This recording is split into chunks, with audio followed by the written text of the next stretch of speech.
Hey, I just wanted to let everyone know, yeah, I see you guys' questions. There's been more than I originally thought there was gonna be, so I'm just kind of picking them at them, slowly. Um, so I will get to you guys' questions, but I see them on my site and in my inbox and all that stuff. I will get to them. Just, let me keep picking away at this, all right? But here we go. Okay, so people are pairing your anti-airs. First of all, as a general rule, if someone's parrying something that you throw out a lot, you're being very predictable. And you're like, well, all they gotta do is press forward and they will parry whatever they throw at me.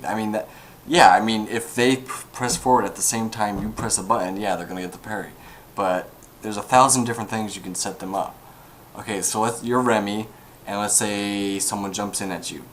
Okay? If they're not pressing a button when they're jumping in, you know they're going to be parrying. Okay? They can't block in the air, and they're not hit, and they don't have an attack extended out. So what are they doing? They're parrying. Okay. Now, what does Remy have for anti-air? Remy has crouching fierce. Remy has his flash kick. Remy has standing strong. Remy has jab, jab, jab. Remy has dash under, low, short into whatever combo you want. Remy has wait and just throw their ass when they hit the ground.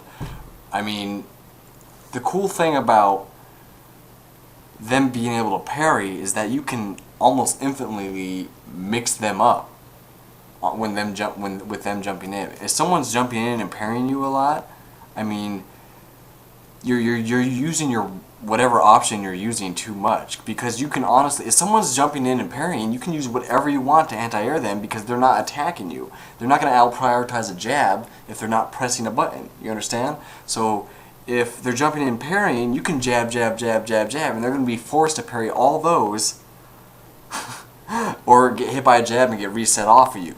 Okay? You can even be a prick about it and jab, jab, jab, jab, jab, and after they parry 3 jabs, cancel into super. I mean, Remy has that flash kick super and the sonic boom super, the light of virtue or whatever it's called. I mean, they're not gonna be they're gonna hit damage if you anti-air them and you mix it up. I mean, they're gonna get hit. I mean, you can do basically whatever you want to anti-air them with if they're jumping in with no attack. Do multiple hits, crouching strong, and then flash kick. Or if they're jumping in, they're waiting. They think they're gonna parry something right around where Remy's head is when you're jumping in. Do low short flash kick right when they hit the ground because they're pressing forward. I mean, the world is your oyster, my friend.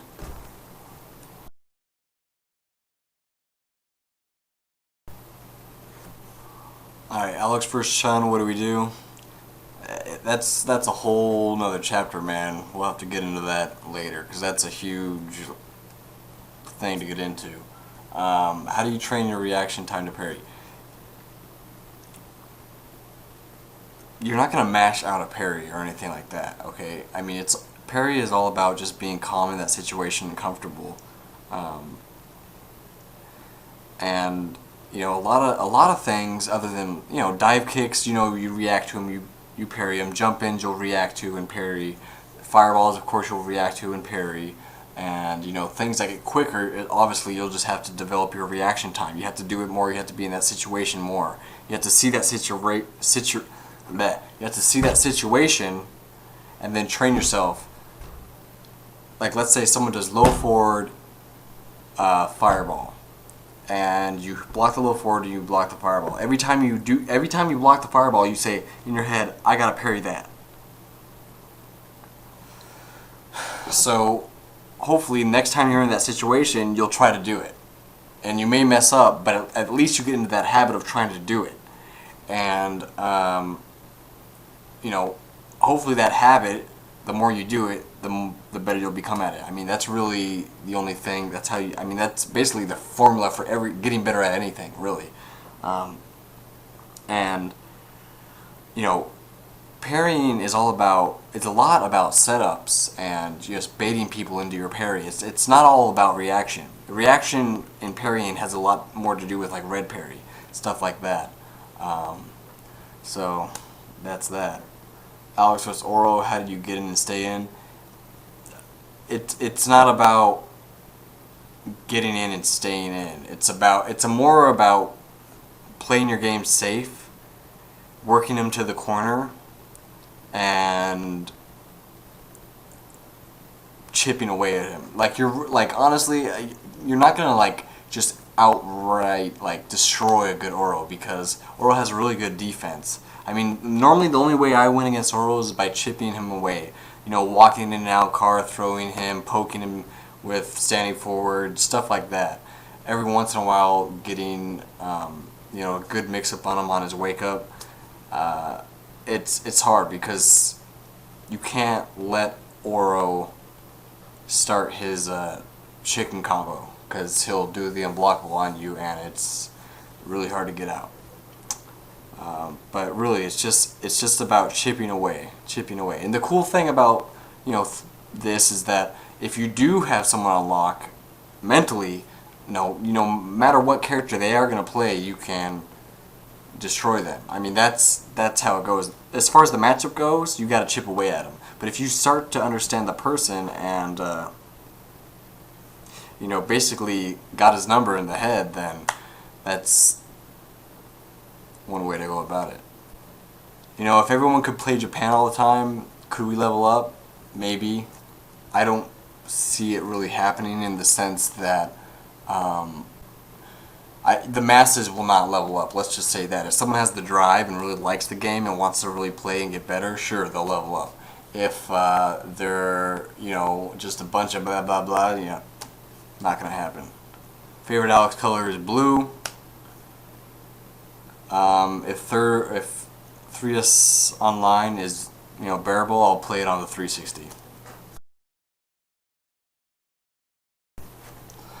Basically,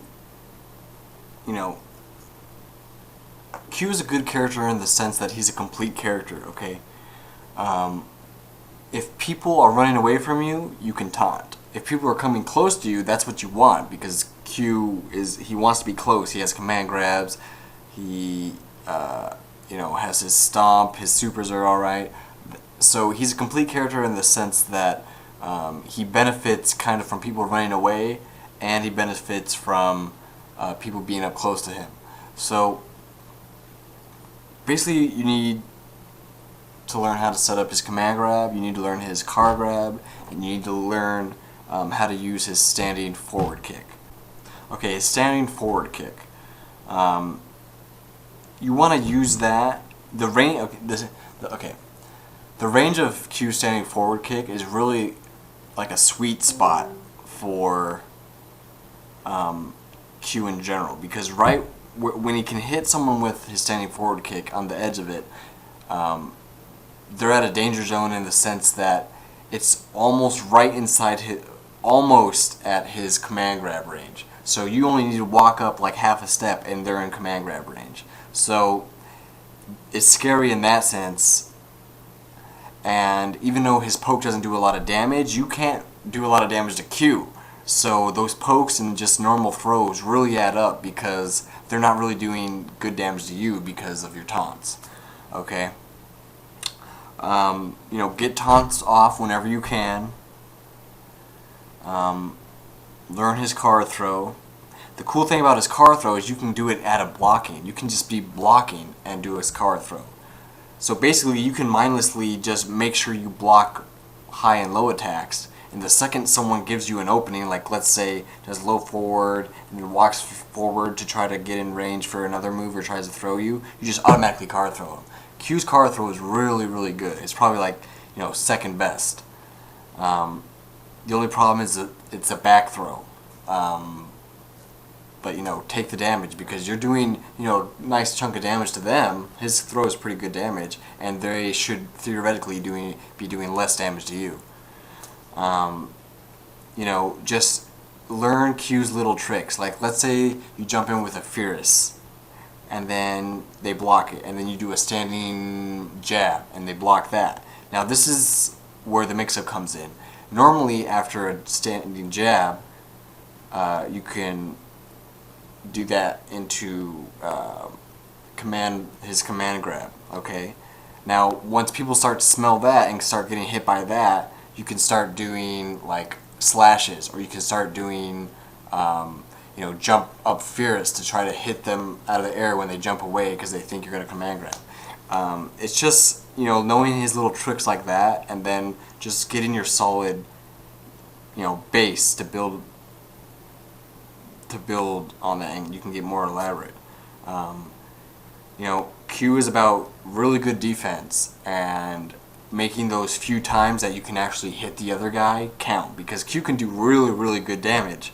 So, in a sense, he's a good character in that, he doesn't take a lot of damage and he can really, really hurt the other guy.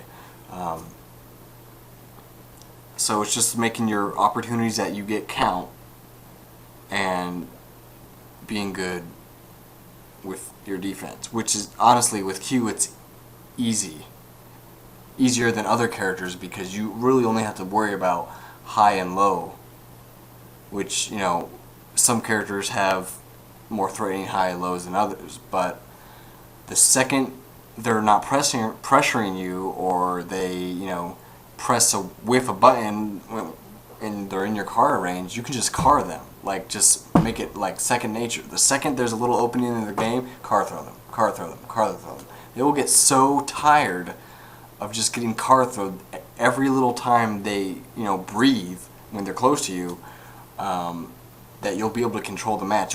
You start to intimidate them into blocking, and then you can start getting your command grab off, and then you can start and then once they start worrying about your command grab, then they're going to start jumping away or something like that, and then you can hit them out of the air, or you can start using the slaps.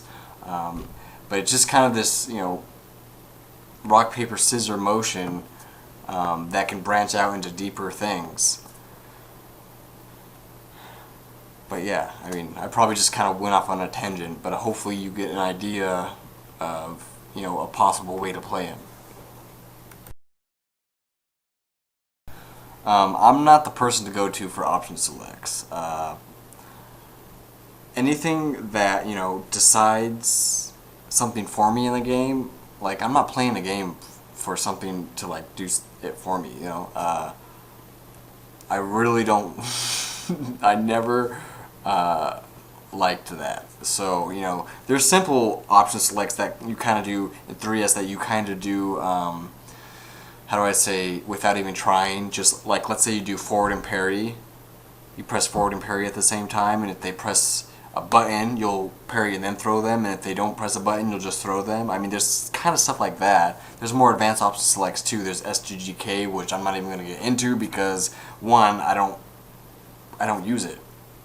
I'm not saying you shouldn't use it if you want to progress your game, but personally, I don't like things being decided for me. It takes away, when I win, it's like I feel like a less of a win for me.